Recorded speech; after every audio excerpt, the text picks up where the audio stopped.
Good evening there, Sainers. It is another Thursday night, and we all know what that means. It is teams night where we sit down as we take on the Tigers this Sunday afternoon at Marvel Stadium. Going to bring in Alana, Ollie, and Evan, the usual three, back together again as we sit down and discuss for this weekend's matchup, unofficially Maddie's match on Sunday, which is exciting. And as always, want to shout out Southside Pizzas down in Moorabbin, our sponsors for tonight's show. They do a great job down there. So if you can get a chance, get down there and grab yourself a slice. Guys, they say a week in football is a long time. And I think this week in particular has definitely delivered on that. This time last week, we're coming off a really good, 10-goal win against the Bombers and what was just an absolute, party down at Marvel Stadium, to now this week being like, what the hell just happened? Alana, what happened on Sunday against the Lions? Oh, God, what didn't happen in terms of everything that could go wrong? Just an absolute masterclass. And I think even typical from me, because I can't get to many games these days and missed the couple against the Essendon and West Coast. And, of course, made it to this game and wanted to leave by halftime, to be honest. So, yeah, just went and came and watched the Brisbane show. That's all it was. We barely got near it. And, yeah, I just got to watch an absolute masterclass by the Lions and I guess a display of where we wish we were. Absolutely. Now, Ollie, I messaged you prior to the game. You messaged me with McLennan being a debutant. And I was like, if I quote this correctly, I said, we're a big fucking chance. And then I think you responded after quarter time, like, yeah, that went out the window. Look, how bad was it in the midfield on Sunday? Yeah, we got pantsed pretty much. I don't know how else to describe it. The clearances were shocking. We just got beaten in every single facet of the game in the middle. I felt like every single goal, I would watch the ball go back to the middle and just not have any confidence that we were going to get it out, and they just waltzed out every time. So we got like well and truly 100% beaten comprehensively. Evan, was it a case we were that bad, or was it a case of that was the sort of exposure we needed to match it with the really good sides? Brisbane's been in some form. They were 8-0. They're now 9-0 since the bye. They've probably definitely the form team of the competition. Was that just a real showing of okay, we're that far behind as it stands? Yeah, definitely. In some ways, we put up a good show against them earlier in the season when they were just starting that run, but it was a completely different game than when we played them last. And despite just before you continue with that, as you said in the first game, we took it to them, and it was a really competitive effort. Did they take offense to that? Because their midfield on Sunday was complete polar opposite to what it was the first game against us.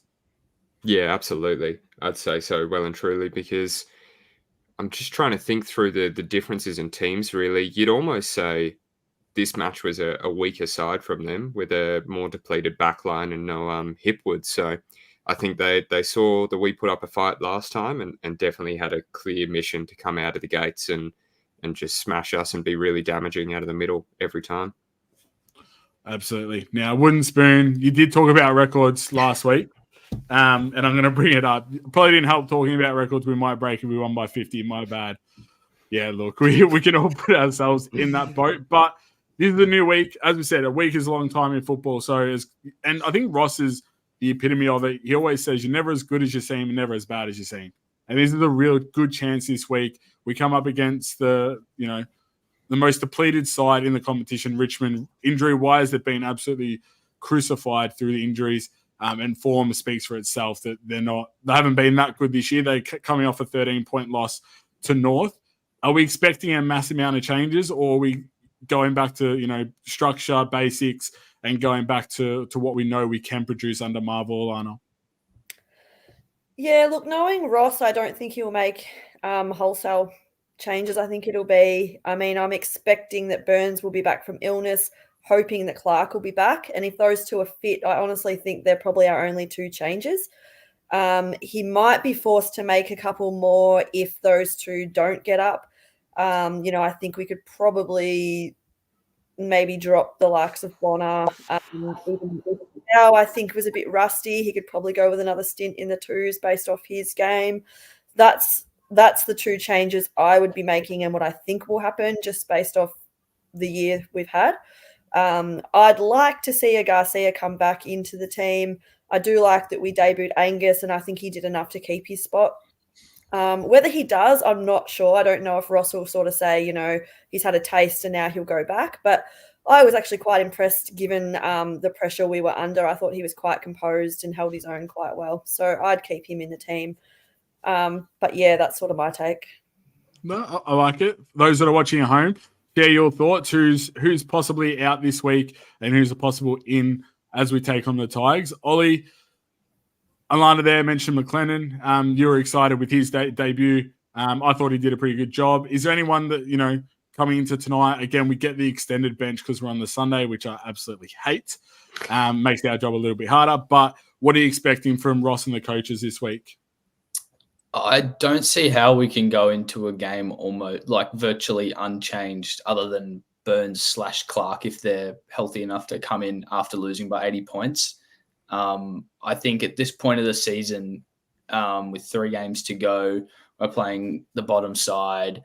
I would like to see someone debut. I don't really mind who it is, whether it's giving someone a rest like Butler or Hill, because they've had not Hill hasn't had an injury, but Butler's been a bit sore this year. It's been a long season. So if there's a couple of sore guys, I don't see why we shouldn't blood a couple of youngsters, just get a game in, even if it's someone that we think might get delisted at the end of the year, such as Matt Allison or something. Just give him a taste. It wouldn't hurt to give someone a game in these sort of circumstances after being so poor last week. It doesn't help that Sandy didn't play, so there's no real form other than 2 weeks ago. But I'd hope to see more than 2 changes. Evan, do you agree with that? That against Richmond, who have won 2 games all year, they haven't won for quite some time. Is it time to bleed a few kids, especially those that may be on the verge of being delisted, come a month away from that time? Is it time to give them a chance? Yeah, I definitely feel there's a difference between what I'd hope for and what I'd expect this year. I feel like you think about the classic stories of Dal Santo and Milne being dropped for having a couple of uncompetitive games, whereas this year it's not had that same Ross story. We've had a pretty consistent run all throughout the year, and there's definitely been half a dozen times at least where we've looked at the list and gone, probably could have had a bit more there. So whilst I'd hope to see Allison, Keeler, anyone jump in, I reckon it's going to be pretty consistent still. He doesn't like a change, does Mr. Ross. And I guess these sort of games are the ones that can be frustrating because it's like there's a perfect opportunity to, rest the Zach Jones because he's not going to be in that next, push for the top 4 that we're going to have. Bring in, the likes of Ollie Houghton and Max Heath and Allison and Keeler, those sort of players that have still got the opportunity to, bridge a bit of a career from 1 or 2 games at the end of the season. A few people from home, Beth Elliott's recommended bringing in Ollie Houghton. He's one name that I think a lot of Saners have been looking at for quite some time. He's had some really good performances in the twos throughout the year, inconsistent. But again, against Richmond, this is definitely a time where you can sort of say, okay, Ollie, you've been in our system for, good 2-3 years now. This is your chance for the next 2 or 3 weeks to show us what you got and earn your stripes. Again, if you can't do it, then, that may be it. But if you can do it, then you sort of give yourself an opportunity to take, another contract, whether that's a year or 2 extra. From what I've heard, Ronnie Burns and Cooper Sharman aren't far away from re-signing. They've taken their opportunities in situations like this where they can just bring a game or 2 consistent, and that it gives them another contract. Craig's recommended Owens needs a rest. Couldn't agree more. He needs a new goal-kicking coach as well, but we'll touch on that later. I think we've touched on that the last 4 weeks in a row, to be quite honest. Jan's recommended Rowe needs help. Nank is a quality ruckman. Absolutely. But again, I think last weekend against the Lions, you could have blamed the defense, but they're all one-on-ones because the quality of the midfield dominance that Brisbane had was elite. It was absolutely perfect. If you watch a game start to finish and your midfield can dominate that way, you're winning 99 games out of 100. And they put us to the sword, completely. Gus, as mentioned, McLennan went at 93% disposal efficiency, elite. I thought he had a really good game considering from the first quarter he probably looked a little bit nervous.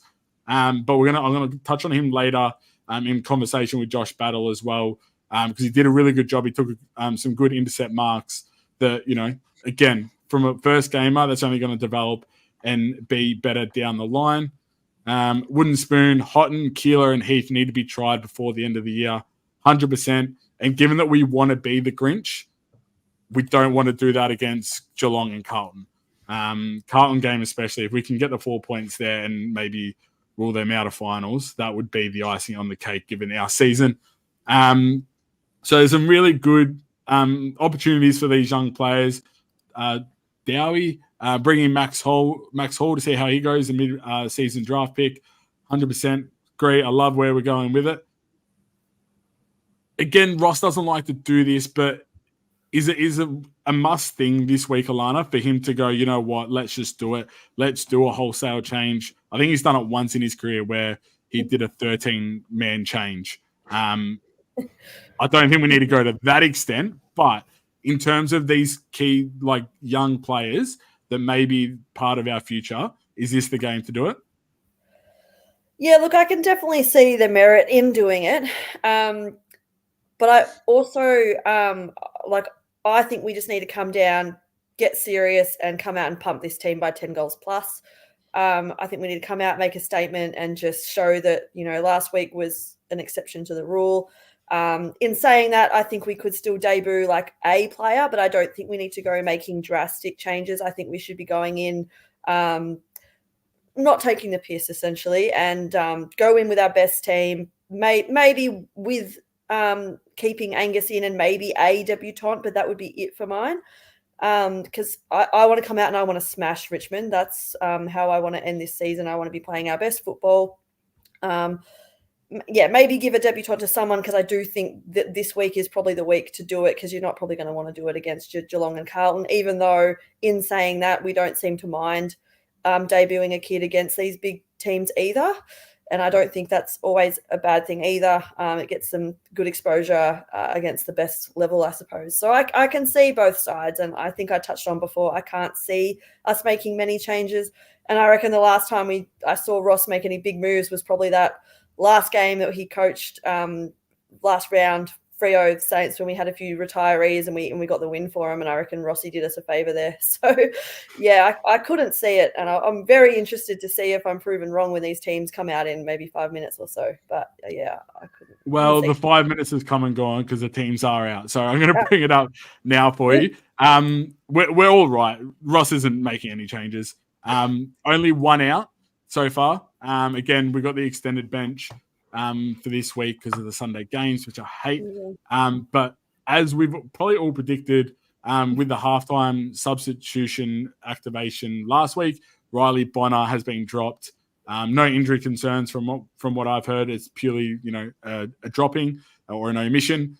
Ronnie Burns comes back in, as does Hunter Clark, Ben Patton, and Tom Campbell for that extended bench as well.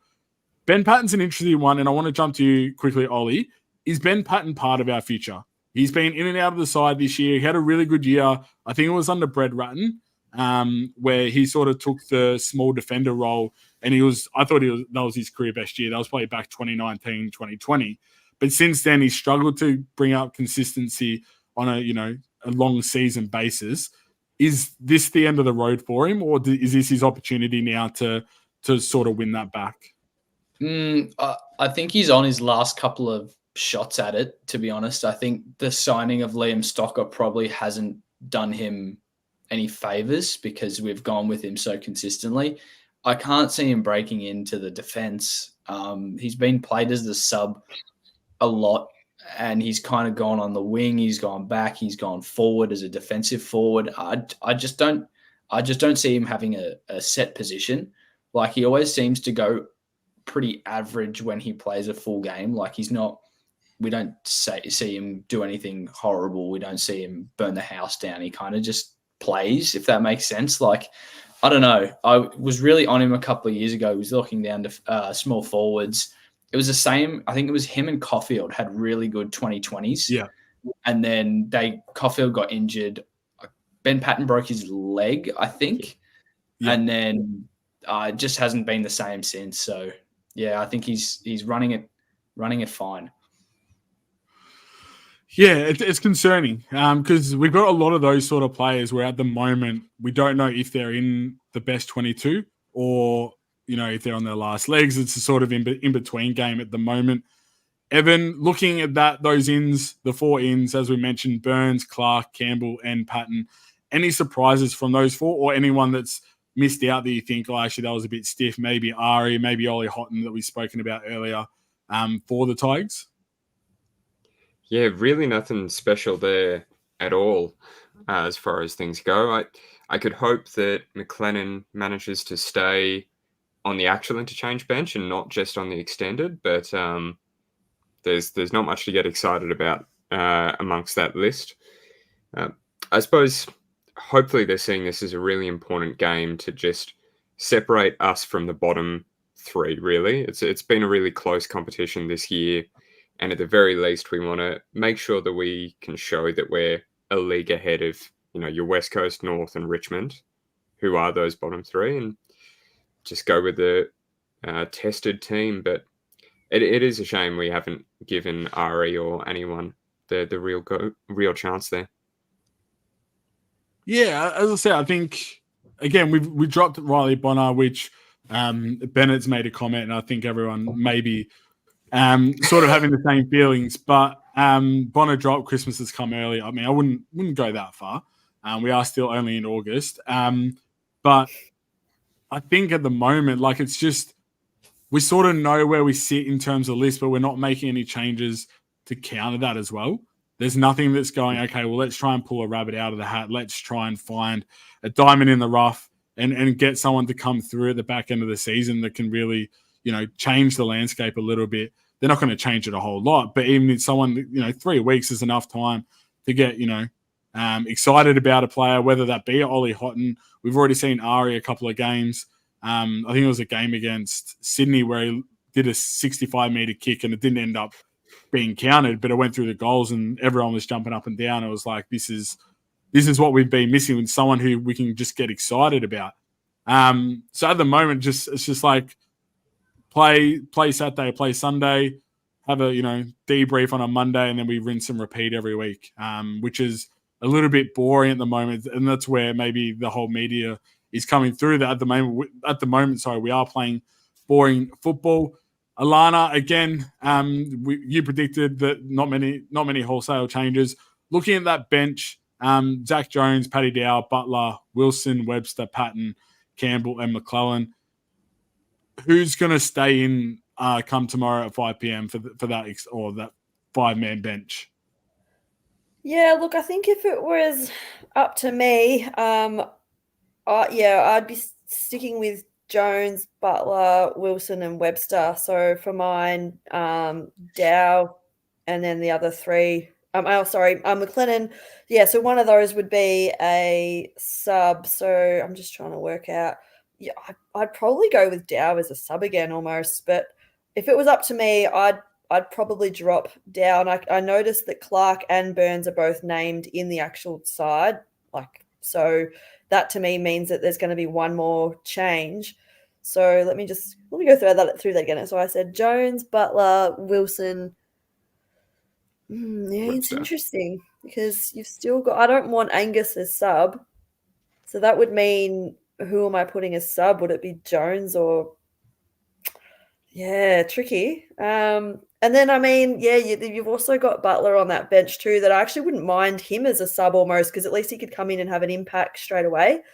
Because for mine, I was a bit disappointed by Dow. Like he come in after half time and had a good opportunities to sort of do something, and I mean, he wasn't on his own by any means, but yeah, just a bit disappointing that he couldn't sort of come in and have a bit more impact. And to me, that maybe just shows either he's not ready or he's just not quite best 22, but he definitely has a few mates. So, yeah.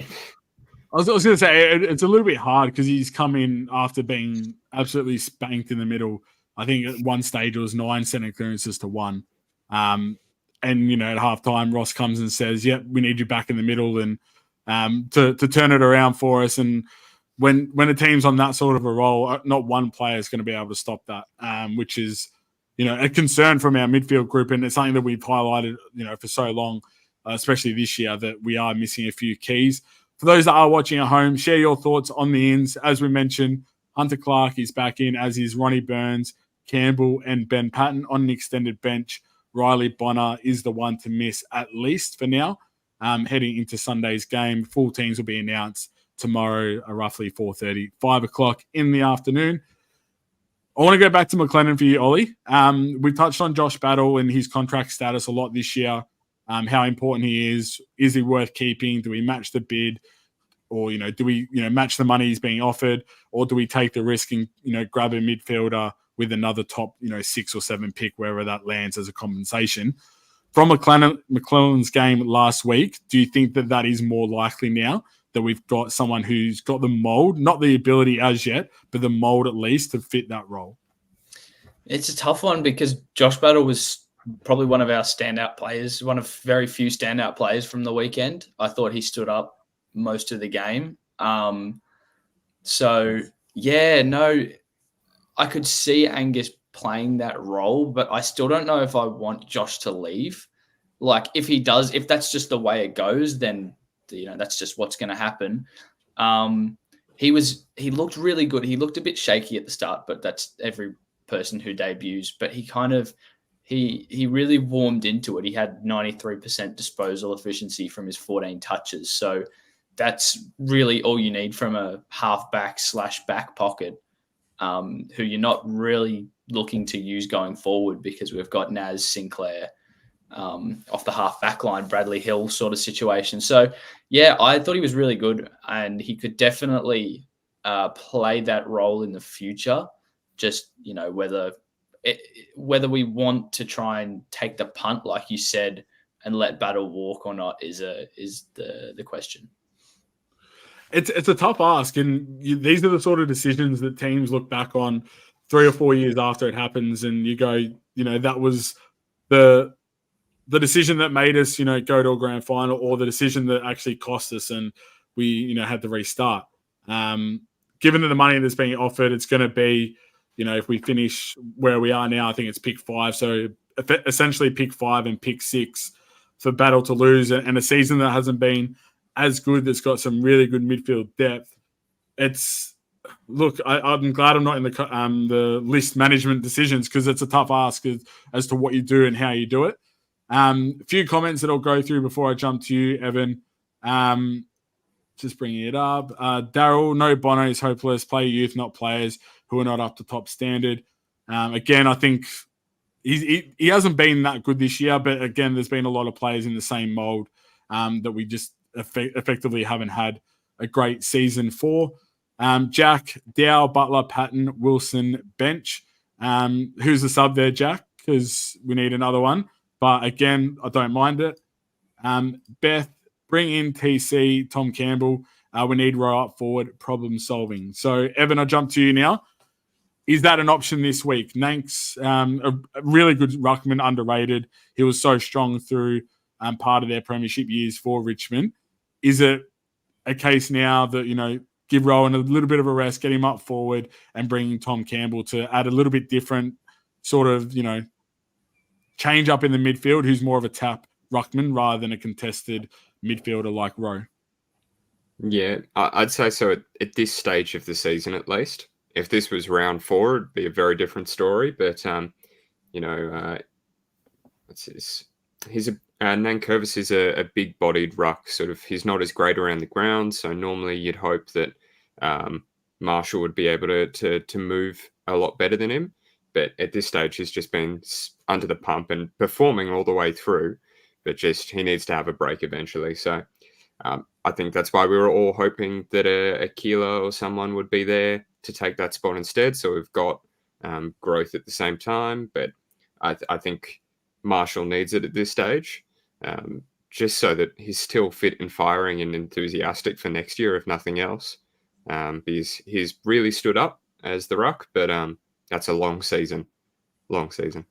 Absolutely, especially when he's doing it solo. So it sort of begs the question. Nank's a very physical ruckman who likes to use his body more than, say, maybe like a Sam Draper or like a Tom DeConey, who are more leaner and fitter around the ground.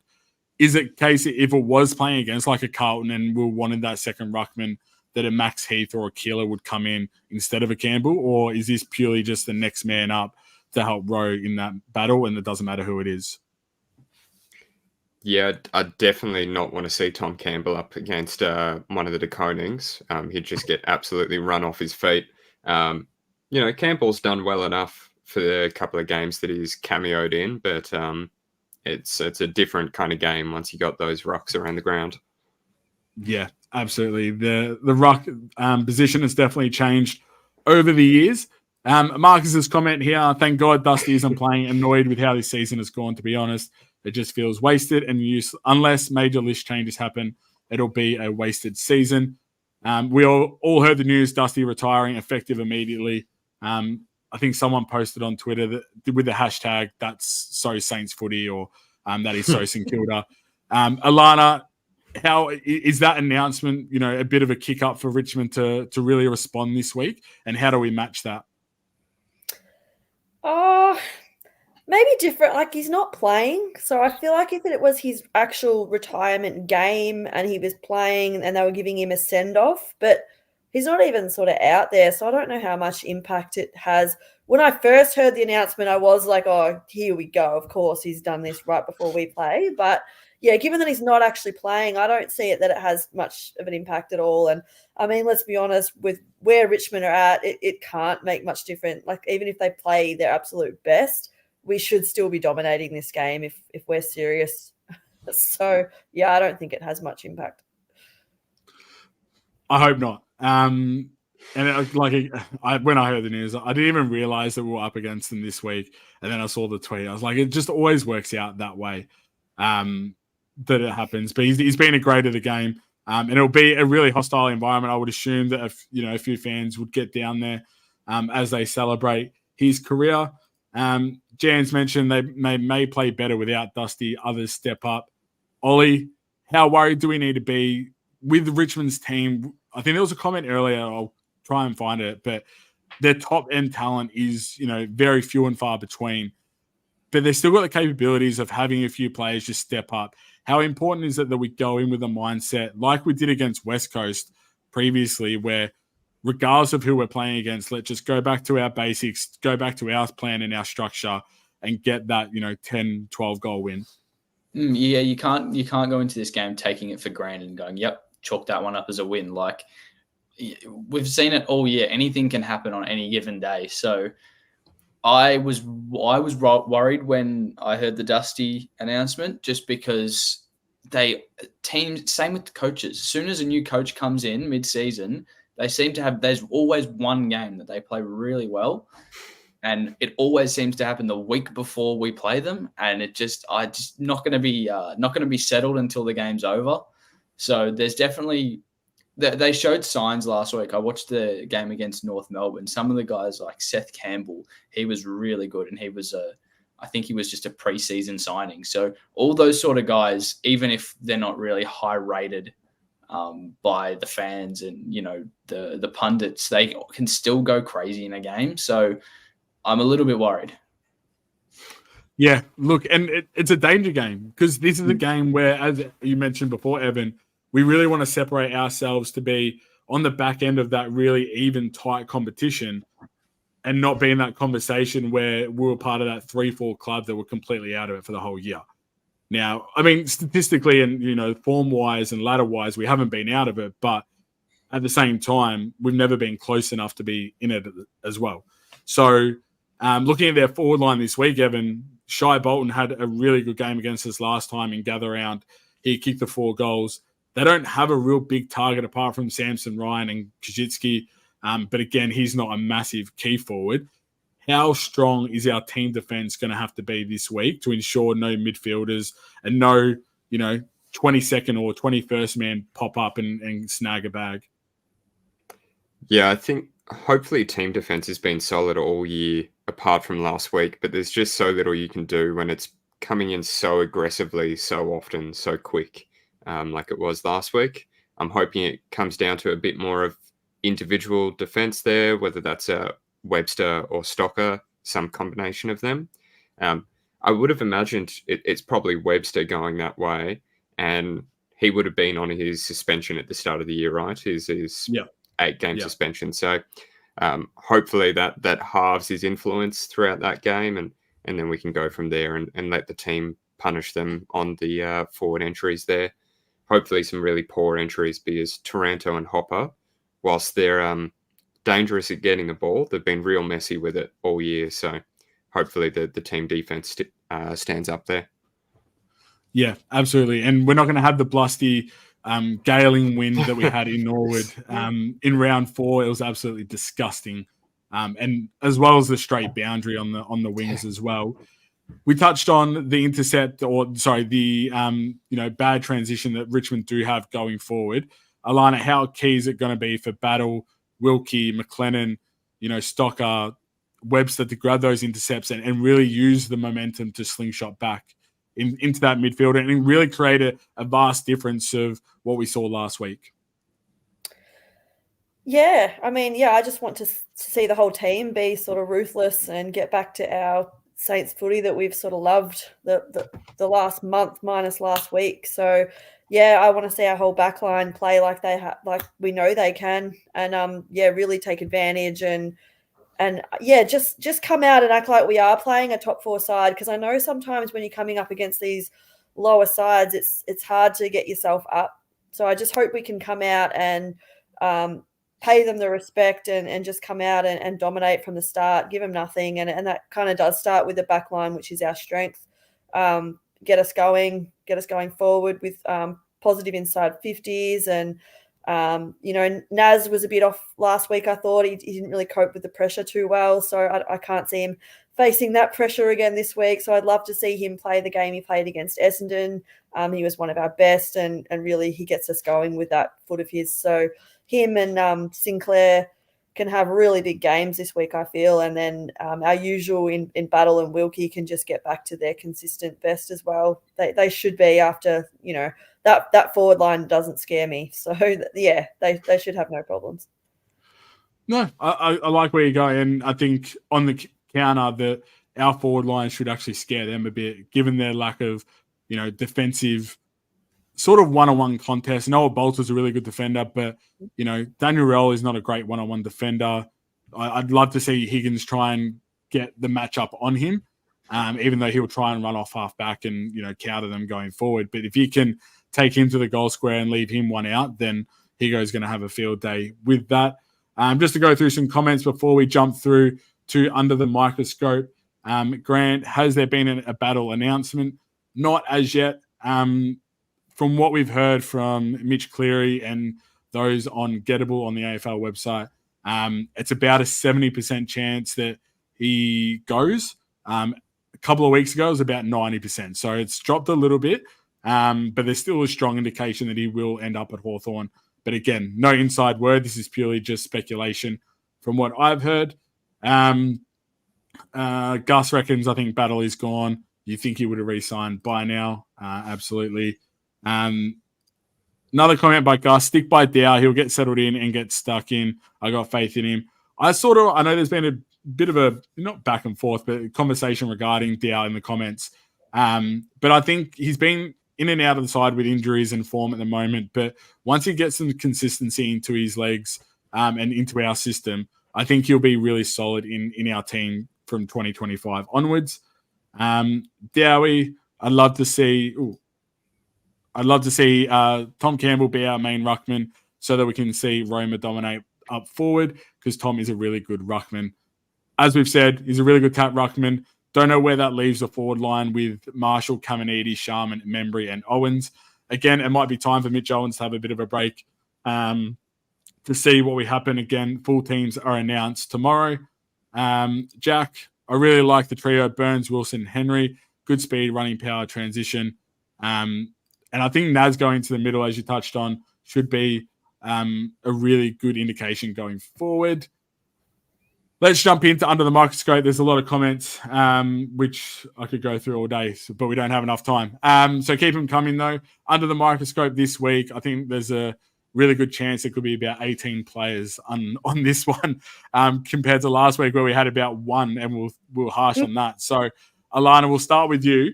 Who's under the microscope for you this week? Before I get stuck in for the wrong reasons, my under the microscope for right reasons is that I thought Filippo was just a shining light last week, and he was I thought he was going to become like one of my favorite players when he first come on, and I feel like his last month, I just love watching him. I love how he goes about it. He's been so composed. He's coming with confidence. The difference with him since he's come back from that stint in the VFL is I feel like he doesn't second guess anymore, and he doesn't sort of do those little hesitant handballs. He gets the ball. He wants the ball. He knows what to do with it. His handballs in traffic, and he had, I think, 5 score involvements, few inside 50s, few clearances, which we did not have many clearances. So I think he had like 5. So just shout out to him because he's sort of under my microscope just because I love watching him, really liking how he's going about it. In terms of under the microscope for this purpose, I'd like to see Brad Hill get back to his best. I feel like he's just dropped off a little bit the last sort of month, which has been a bit surprising when we've been playing so well. And it's not that he's been playing bad, but just in terms of his best footy, I think I wouldn't be surprised if he's got a little niggle or something going on because I just feel like he's just dropped off slightly. And I'd love for him to be the player we rate as back to your best against the Tigers. Yeah, I think that's a really good call out. Again, it's not to throw Hill under the bus or anything, but even Gus mentioned Bradley Hill being weirdly quiet last couple of weeks. Hope he's not carrying an injury. Again, he hasn't been the worst player on the field by any stretch of the imagination, but at the same time, we sort of know what to expect. And given that we had been playing well, again, last week was a bit of an outlier. But his form just has been in the middle of the sort of road. So I like it's a good call out for him to return, get him on the wing and really create some space under Marvel roof.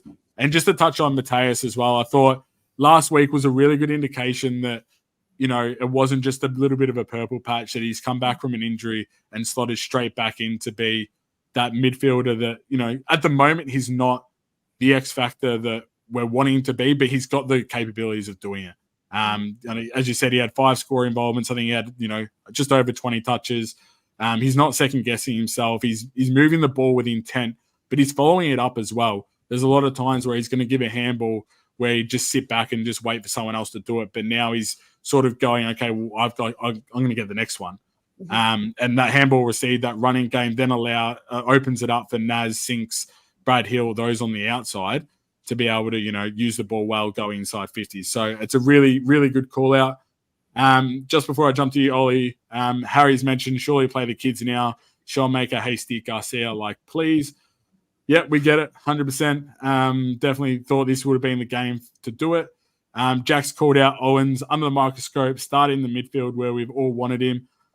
I sat next to Jake on Sunday and I was like, Owens is in the midfield, let's go. And I thought this is actually perfect. But it got burned because he just looked out of sorts completely. Looked a little bit into it for the first quarter, but then as the game went on, he looked out of it and wasn't able to keep up. Grant under the microscope, Hill, Owens, Higgins, Wilson, Battle, Howard. Are they all under the microscope? Because I feel like Battle should definitely not be there. But you can clarify for that one, Grant. Jan Woods was out of all sorts last week. Absolutely. Thought he just looked 2 steps off the pace against the Lions, and Higgins needs to produce this week. Ollie, who's under the microscope for you?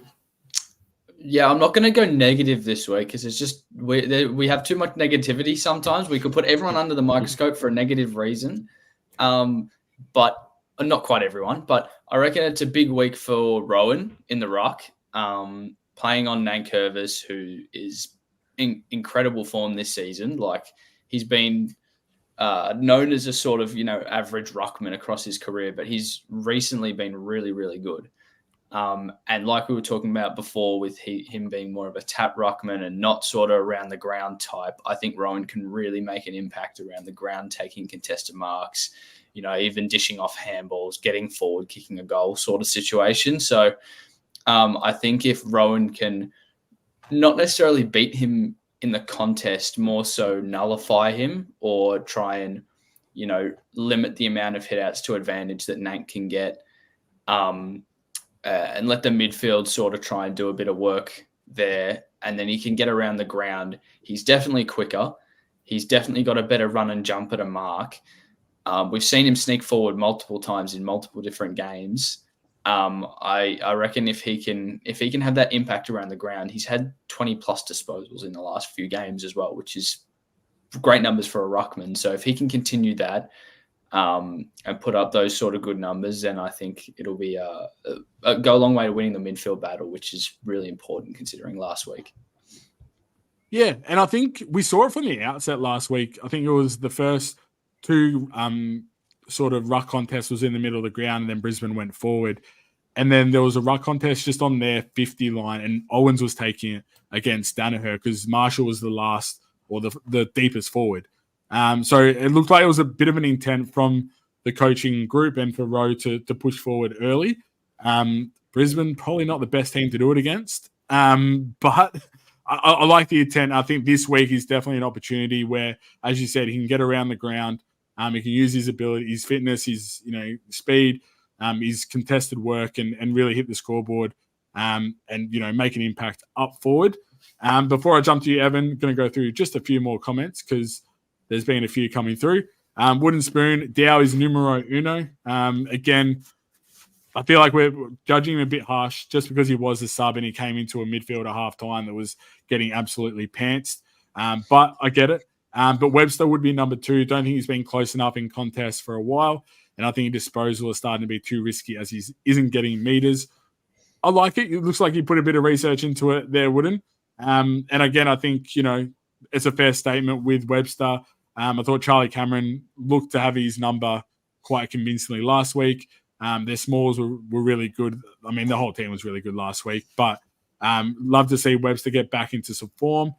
Grant's clarified his battle suggestion. So battle under for if he stays or goes and if he starts to check out. He's been good, but if he's decided to leave, does he start to check out? Look, I think in that aspect, he would have already made a decision by now. I don't think, and I know he'll come out and say, I haven't made a decision. I think him and his manager would definitely have a decision, whether it's us or whether it's Hawthorn. And I think he's definitely shown so far that he's not going to check out as yet. He was arguably our best player on the weekend. So I think I see where you're going with it, but I think he's so far so good. Bailey, I reckon big game from the skip this week. He had a really big game against Essendon, probably dropped off a little bit. Again, the midfield was absolutely disappointing. So I would hope he takes that personally and comes back really, really strong. Evan, who's it for you this week, mate? Yeah, I do think that the Webster-Bolton potential matchup could decide the game, but I reckon I'm going to go for the exact opposite side of the ground with our sort of small forwards, our half forwards. Obviously, it's a really hard position to play, but no goals in combination from Higgins and Butler. And I know we didn't get many goals at all, but still, that's you need to at least be getting a few damaging acts from those two there. So particularly Higgins, this isn't the strongest backline, and we have certainly struggled to punish depleted backline so far. But hopefully you can get a real hold of their half-backs and we can really punish there. Hopefully we're getting plenty of forward entries, and between the two of them, we can just hold that pressure that their young defenders aren't used to or aren't ready for. And hopefully we get to see a good 3-4 goals from Higgins, a bit of a return to our goal-kicking form. You touched on the forward entries there, and I like where you're going. The small forwards and half forwards have been a little bit sort of quiet the last couple of weeks. Even against Essendon, it was Sharman, it was Caminiti, Membry. I thought I touched on it. I think it was in my Oppo view this week that Membry's really come back into form. His work around the ground, his movement, his ability to mark the contest now. He just needs that reward on the scoreboard, but he looks a lot better than what he did at the start of the year. But a game against Richmond where, you can see they're quite depleted, especially in that back line. How many entries inside forward 50 should we be getting this week? Now, we're not a big number team. We don't get 60 plus, at the best of times. What's a really good number for us to give us a good chance to win by that 40, 50, 60 point margin? Yeah, I'm just double checking. So our average this year's been 49 at the moment. So, and we had 10 less than that against Brisbane, which just isn't good enough there. Under 40 inside 50s, you're never winning a game with that, no matter how well the other team plays. So hopefully, if we can do a bit better than average around the 55 mark, hopefully it'd be great to see some from centre clearance, but more than anything, actually being able to hold it in our forward 50, that forward half pressure that we've been, or more than anything, we've been having the forward half pressure and not able to convert off that. So if we can really show from that, and to a certain extent, I wouldn't even mind keeping to our average inside 50s if we're getting bang for our buck there and getting first attempts more than anything. So hopefully we're on form from the start, as we've said, week by week there. Yeah, start's always key. I love that you touched it. So 55 was a number. Grant absolutely seconds that, 55. Yep. As we said, 49 is our average. We were disappointing last week. At the start of the year, we were sort of getting higher numbers with no bang for your buck. But against Essendon, against West Coast, we really started to change that momentum for a couple of weeks there. So anything above 55, you're getting, roughly 20, 25 scoring shots. You could get 15 goals from that, 15 goals, 10. You're winning the game more than comfortably. For me, I'm going to go under the microscope before we go through a little bit of a round fire questions. Mason Wood, I think Jan touched on it earlier. He was in all sorts last week. He just looked like he was, looked like he was playing at MCG and not at Marvel Stadium. He just looked so out of it. His disposal, his movement, he just wasn't able to get hands on the ball. He wasn't clean. We all know what we come to expect of Mason Wood is that definite, link-up player for us up the ground, the transitions from defence to forward. He's been playing forward a little bit. Maybe Campbell does come in, allows Rowe to go forward so Mason can go back to the wings position. But I'd love to see him come back and, return with a really hard, game against the Tigers where he kicks 2 or 3 goals and gets back to the 20 disposals, taking those marks on the wing and just get some form back into him. Do you have something to say there, Ollie, or are you just stretching? No. I was just, yeah.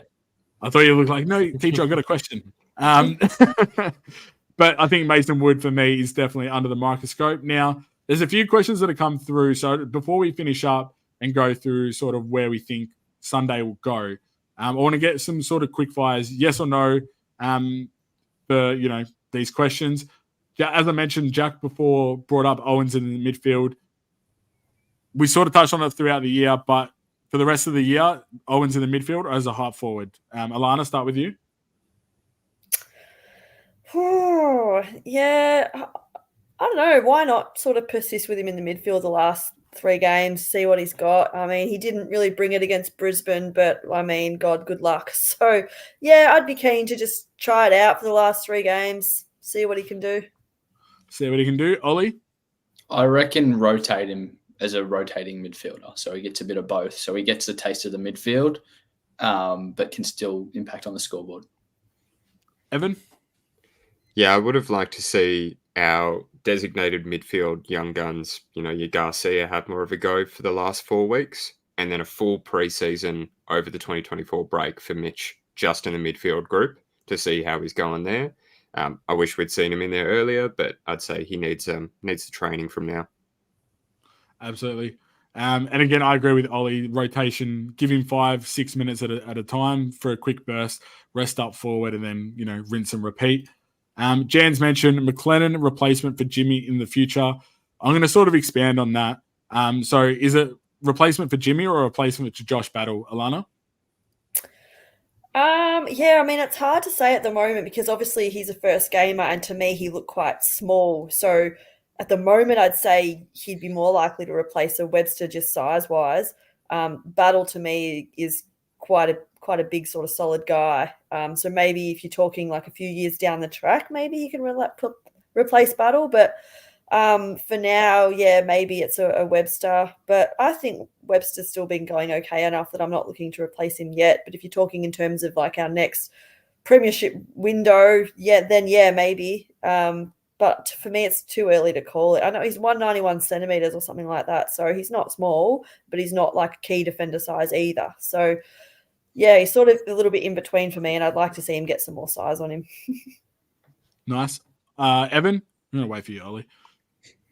Yeah, I'd say more hoping to see Ari as that fullback and then McLennan as the halfback there. I'd see that lines up a bit better just height-wise. Ollie? Yeah, I reckon Jimmy Webster's a bit older as well. So regardless of whether Battle stays or goes, he'd most likely be in for Webster before Battle, I would say. No, like it. Now I'm going to jump to you, Evan, just to change it up a bit. If Battle is gone while we're playing, the game should be going to Ari or someone who's going to stay at the club at least. Again, I don't know if the club knows his decision. I would assume it's just between him and his manager. But hypothetically, if the club did know that Battle was going, are you disappointed that they would still be playing him? If it's 100% set in stone, then yeah, that would be unfortunate. As you say, if it truly is the 70-30, one, it's probably better for the team this season. And two, it could even be, if we're giving them the benefit of the doubt, it could be a ploy to try and keep him at the club sort of thing, just to be like, this is 3 more games to really cement yourself back here. Obviously, he's done that. We'd love him to stay if we could. But yeah, I can see it both ways. Ollie, I think we sort of touched on it before, so I'll skip you for this one. But Alana, again, do you want to see, if that was the case hypothetically, that the club knew, do we say, look, all right, you do what you got to do. If you want a surgery, need surgery, we'll get that all sorted. So that way we can get some more game time into the youngsters. Yeah, it's a tricky position to be in, but I mean, rest assured, I had a dream that I spoke to Battle and he's staying. So that's just a matter of time before my dream comes true. But is it a dream or a nightmare though? No, it was a dream. It was so realistic. It was so weird. I actually woke up and I was like, oh, that's disappointing. I didn't speak to Josh Battle. But my dreams don't often come true and they're very weird. So I honestly wouldn't go with the dream. But here's hoping, because I really hope he stays. But it's a very tricky situation for a club to be in. And I do sort of think we probably don't 100% know. So what do you do? And he's in our best 22 by far. So I don't know. At one end, we'd look really silly if we're not playing him. Yeah, you'd have to be, I think, like Evan touched on, you'd have to be 100% sure he's out the door before you go and not play essentially a guy who's had a breakout year, probably in our top 5, like across the season. So yeah, if it's mine, I'm still playing him. And as much as I'd like to get games into Ari, he's probably not at the point in his early career where he can come in and play Battle's position anyway. So it's a catch-22, I suppose, but I think it'd be silly to not play him. No, I like it. Jack, with the hard-hitting questions, we sort of touched on this a couple, maybe 2 or 3 months ago. Do you think Jack Steele captains next year? As I said, we touched on it previously. We sort of all came to the conclusion that probably not. But his form seems to have turned around a little bit. He had that really good game against Essendon. Quick fire, yes or no. Alana, does he still stay captain next year? Honestly, if he wants to, yes. I'd say if he's had enough and he doesn't want to do it, fine, give it to someone else. But if he's happy to captain, I'm happy for him to captain. Ollie? It's a really good point. If he wants to captain, let him keep the role. If he doesn't, then I think it's okay to free him up to just do his thing and maybe make Cal Wilkie captain, I would say. And Evan? Yeah, I wouldn't be upset if he's still captain, that's for sure. But I think one of our big problems this year has been losing close games and not being able to hold on there. And that's a big captain responsibility in some ways, making the tone. And I think Wilkie is probably better suited in those close situations. So I reckon that could be a step forward in where we're struggling. Yeah, absolutely. I think we touched on it quite convincingly there. If he wants it, then he keeps it. If he doesn't, then it probably is going to be Wilkie to take over the reins. AJ reckons Wilkie would make a great captain. Bailey's thrown up Rowe potential captain next year. And just like that, a few comments are coming to second that. Boko, Rowe for captain, left field view. Jan, Rowe for me. To be captain next year. It's always an interesting watch. We always touch on it. I think we see it with other teams, how the captains can put the teams on their back. Patrick Cripps, Bontempelli are perfect examples of that. In those close games, still maybe hasn't done that as to the effect that we want him to. But again, at the moment, it's probably what's going to happen with inside the four walls that we as fans don't see as to why he's the captain. He leads the boys really strongly. When we're down in the rooms and interviewing players, like he does communicate with everyone quite well. So he's definitely got the respect there. But again, it comes down to his desire if he wants it or needs it. Just before we finish up, a few more comments. Wooden Spoon, I'd say I want to see a split captaincy. Any 2 or 3 out of Wilkie, Steele, and Roma would be good. Sydney's well renowned for doing, those split captaincies. And Jack, if Steele captain another year or 2, I could see us doing what Port did with Rosie and give you captain to Pooh, if he continues good form, which is another potential idea going down the track heading into 2025 and beyond. So that's it from us this week. We will go around quickly. How are we going up against the Tigers this week? Sunday, Marvel Stadium. As I said, it's unofficially Maddie's match. If we all remember, vividly, I think it was 2017. Or might have been 2018. I don't know. It was one of those years where we absolutely blitzed Richmond 92-10 in the first half, and that was the best game I think I've ever seen St Kilda play. So are we definitely getting the chocolates this week, Alana? Oh, we have to. And yeah, I want us to see us do it convincingly by 70 points. 70 points. And is Wooden Spoon going to bring up some records? Because if we bring out last week, don't worry about that. It would be 3 weeks in a row over 100 points that we would score, which I don't think has happened under Ross Lyon for quite some time. Ollie, are we going to be more confident this week? Yeah, I reckon around the 6-7 goal mark, like just convincing. I absolutely love to blow them out the water and smash them. But yeah, I think we'll just get it done convincingly. Convincing, but not dominating as such. 6 to 7 impressive. goals is still 30, 40 points. It's still, they didn't have a chance, but we never blew them out of the water at the same point. For those that are home, share your thoughts. There was a few comments that people recommended 60, 70-point wins. Waiting for Chris hasn't been on tonight, which he usually brings up a scoreboard version of the weekend's game. Evan, how are we going this weekend? Yeah, it's not a particularly exciting team this week, but it's one that says we're not going to risk losing this one. So I'd say in for a good chance. 20, 30 points to go there, 50-80. Nice boring game. Nice boring games are good though, because we never get them. So that, even that game against West Coast where it was pretty just like, oh, we're just going to watch it. But the heart was like, I need the break, so it's good. Quick comments from those at home. Gus, we're going to smack Richmond by 63 points. Philippo to have a breakout game, 25-plus disposals, 2 goals. And Wooden Spoon retracting his comment from last week. I'm not guessing any numbers again, but I think we win it. I love it. Absolutely love it.